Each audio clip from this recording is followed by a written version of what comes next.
All right, guys, y'all know what today is. It is phase 3. It's time to wrap it up. All right, guys, we are here for phase 3, and we're gonna start putting the sprinkler heads in.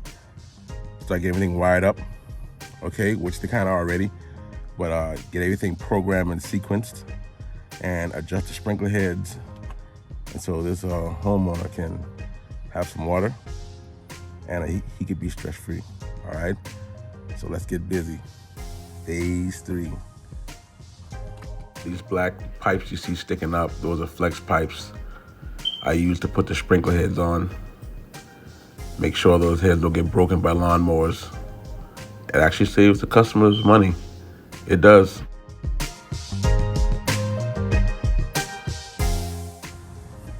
All right, you guys, so basically we're gonna be using the Rainbird 5000. Okay,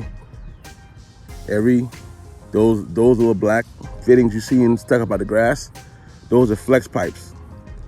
I use those, or we call it funny pipe, but flex pipe. I use those so that if a lawnmower hits the sprinkler head, the head has flex and it won't break. Okay, it saves the customer maintenance. It saves the irrigation contractor maintenance. And it kind of, to me, it helps improve the lifespan of the sprinkler head.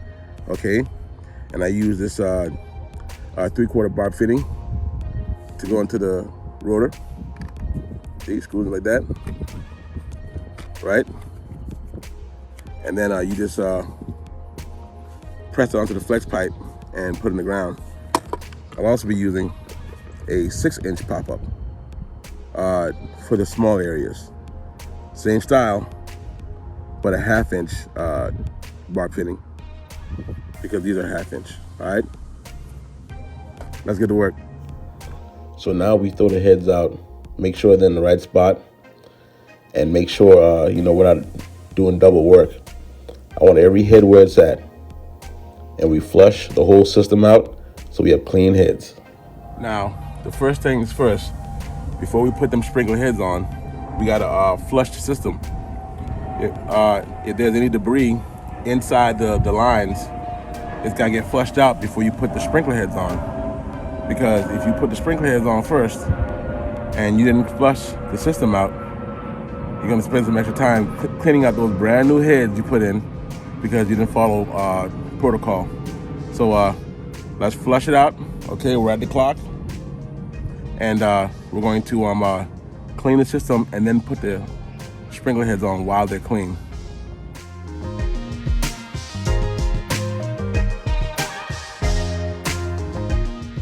See, now the water's on. We don't have heads on, but we're flushing all that dirt out. That way that line is pure and clean. See? Even here, we gotta get all that out, okay? That water needs to be white. And then we start putting the heads on. That way we have no extra work. You know what I'm saying?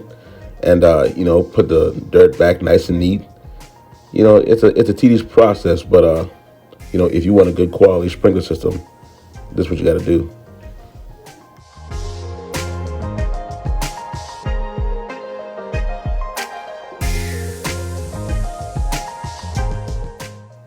We're here on the other side, putting on the 6-inch pop-ups, and we got to make sure these are spraying good because we don't want them hitting the house, but we also need to get that sod wet. So it's, like I said, it's a tedious process. All right, so basically, even though these two heads are different, okay, the rotor, which sprays about 20 feet, at 35, 40 PSI, and this pop-up, 6-inch pop-up, the housings are different, but these here, the nozzle is what makes the difference, okay? And inside the rotor, it has a nozzle built in, okay? See that little blue nozzle built in? Okay? It has a nozzle built in. So, this is the MP nozzle, okay? Preferably on the MP 2000. And they put out the same precipitation rate as a rotor, okay? So because I'm gonna have pop-ups and rotors on the same zone, we have to use the same equivalent nozzle as far as precipitation rate. Now, these would be the normal conventional nozzles that I would put on the pop-up, but they put out a lot more water. They put out, 1.5, some 2 gallons a minute. And the reason why we can't cross those up is because you have one area that'll have more water and one that'll have less. And then you start creating landscape issues like, crabgrass, weed, dollar weeds from overwatering.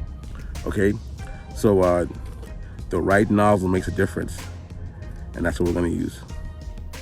All right, we have the nozzles on, rotors on, pressure is good. Now we start tweaking. Start tweaking the system and adjusting, and then set everything by the timer.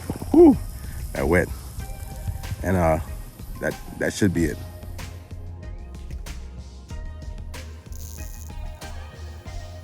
Yes, that water is wet, boy. But as you can see, we got great pressure. That's the only way a programming system is designed. Gotta have good pressure.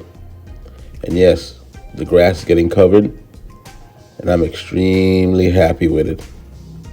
Thank y'all so much for watching, man. Like my channel, like my podcast, hit that like button, subscribe. Support my channel. I don't accept no commercials from nobody else. You're my only support. Support my channel so I can keep giving you great content, throw out good value information for people who are trying to become successful entrepreneurs or just know about sprinkler service and landscaping in general. Support my channel. Thank you guys, and let's keep it green.